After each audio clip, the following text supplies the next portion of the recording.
The first order of business is congratulate Murray State. They were the better team tonight. They did a good job on both ends of the floor. They're hard to guard.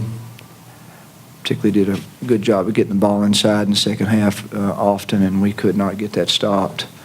And then when you've got that on top of trying to corral Morant, then we just weren't good enough defensively to get enough stops. And offensively, I did a really poor job of trying to put us in position to get good shots. We sort of had to change offensively what we do most when Nick Muszynski got hurt, and that's not an excuse. It's just we had to go to different kinds of things, particularly because it works so well up at Murray State, and they guarded it good. They guarded our ball screen stuff good, and I thought we got hurried and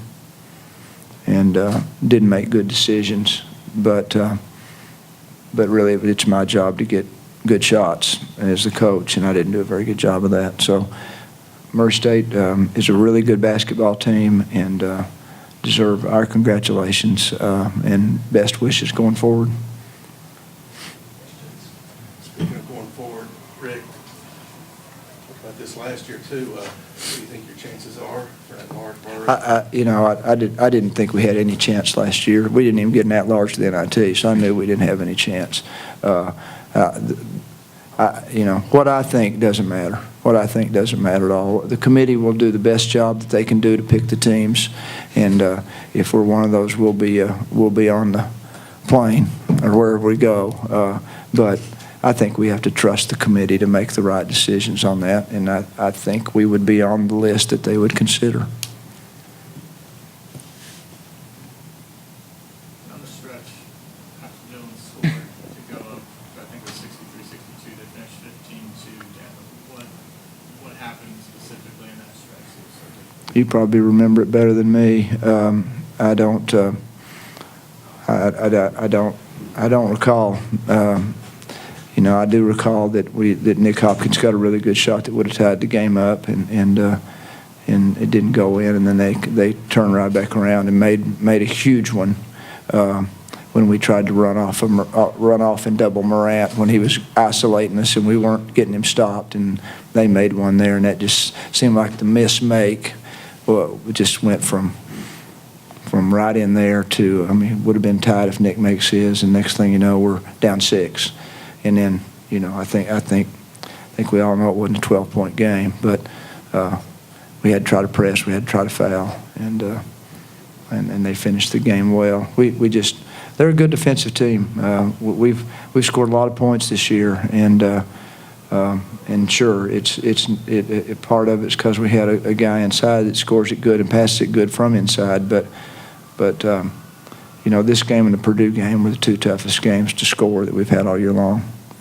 How tough was it when you're facing a guy like Jives going off and your first couple shots don't go? How tough is it to get into rhythm, and do you feel pressure that you've got to get going at that point? It's tough when you don't see some fall early. I always try to keep shooting. They were going to fall eventually, I know that. I think I did a pretty good job of staying patient. I let my teammates get going too. Kept feeding Kevin when he was scoring, so I just tried to feed off that, get some offensive rebounds, try to feed off that. But yeah, that's basketball for you. My shot felt good. Some of them didn't fall that I wanted to, that should have, and like I said, that's just basketball. Rick, at Murray, we didn't see Morant get on these streaks like he did tonight, where he would score 10 out of 12, 12 out of 14. Why was he able to do that? He's a really good basketball player, and he did get hurt up there. No one knows how much it affected his game except him. He didn't finish as well at their place as he did tonight. He made some pretty spectacular makes tonight that it obviously is because he shot it up, but he looked like he threw it up there and it found a way to go in 3 or 4 times. And that's the kind of player he is, and that's why everybody's crazy about watching him play. I really thought, particularly at halftime, I think he had 5 or 6 turnovers, and I don't think that they had how many points they have at halftime? 26. You know, I thought we did a really, really good job of that. But the difference was, I thought, them going inside to start the second half. We just couldn't guard their big kid, and we tried a bunch of people, and we got Seth in foul trouble, and then we had to do some things differently on offense again because of that, and so it just, and they did a great job. They did a really nice job. We did a poor job. We weren't supposed to help off other people on him, and he made passes to their 4-man cutting, other guys cutting. They just, you know, they played well. They played better than we did, and even with all that being said, you know, we were right there when Hop's shot didn't go in, and then theirs did. You talked about Nick on offense, but how much did not having him defensively to clog up the lane impact you? Not much. Not much. Seth overall is a better defensive player. Seth's really good at being a post player who has to jump out in front of Morant and try to keep him corralled a little bit till his man can get back to him. Seth's really good at that, much better than anybody else we have. So I thought we would be better defensively, but Seth wasn't able to guard Cowart, or however you say his name, pronounce it. What do you hope the NCAA selection committee sees when they look at the You know, I'm not going to campaign at all. I think that when you look, we don't have a ton of chances at those good quadrant wins, but we do have quite a few, and so I would hope they'd see that the chances we had, we got a lot higher percentage than some of those people in the middle of the big conferences. Percentage-wise, ours is much better. I mean, we won 26 games, lost 5. When I looked at that schedule at the beginning, I thought 20 would be a heck of a good year with a team as young as we are. So the hardest thing that committee has to do is compare a good mid-major team with a middle-of-the-pack Power 5 team. And I just can't tell them how to do that. It's not my job, and it's hard to do. Rick, not to speak in comparisons per se, but considering the suspenseful entire regular season race you guys had with how close this game was, what do you think that says overall about what you guys do have to offer, just purely what you are and where you came from? You know, I think this league, it was kind of a funny year because there's 4 teams really good, better than any 4 of any conference we've been in, I think. But the teams below that were we didn't lose to anybody below that, for example, and Murray didn't either. So you know, it's easier than going through the SEC or the ACC where the teams that are 7, 8, and 9, or even 5, 6, and 7 are just going to be tougher outs. And I'm proud that we did all that. And some people lost to some of those teams, but so to be 16-2 in this league this year with this team, I'm as proud as I can be, and that means we've got a really good basketball team. How that compares with the other people that are going to be in the bubble, whatever you say, I don't know. Both of you, but Dylan first, just how tough is it? I mean, you work all year, but this moment, just how tough is it to get those final seconds? Yeah, it's hard for sure.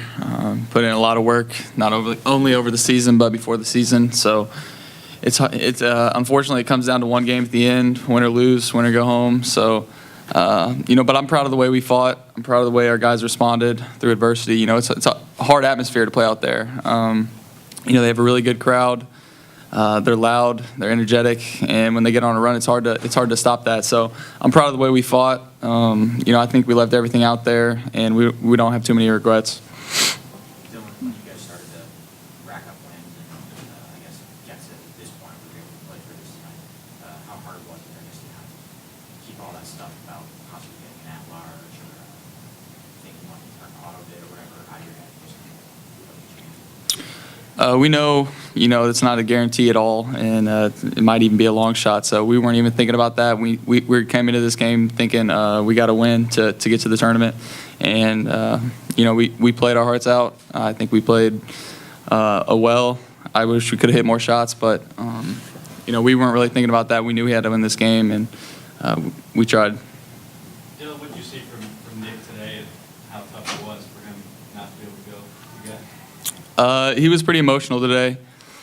I know it beat him up a little bit. He wanted to be out there. He's a tough kid. I knew he would be out there if he could. If you've seen his ankle, it's not pretty. It looks like a softball's in there. So I know it's hard. I know that he would have been out there if he could. So, it's disappointing for him. I know he's a little upset, but he'll be all right. feel like it's just really bad timing with him going out? I mean, you would think that outcome would be different. Yeah, I think it was pretty unlucky. I think it was, under 4 minutes in the game last night. It was a freak play. I don't even know if there was much contact. I think he just came right down on it by himself. So pretty unfortunate, I'd say. He hasn't been injured all year. He's played in every single game. So for that to happen to us, it is unfortunate, but it's not an excuse. We still had a really good chance to win the game. Rick, when did you know he wasn't going to be able to play? Did you know all along? Or? No. This morning, it looked like he wouldn't be able to, and Kim, our trainer, worked on it, but it never got any. It got worse looking instead of better looking, and just no chance that he could have played. So we went through our shoot around and our preparation I went through it entirely with the idea that he wouldn't play. So we had time to think about what we needed to do differently, and we started the game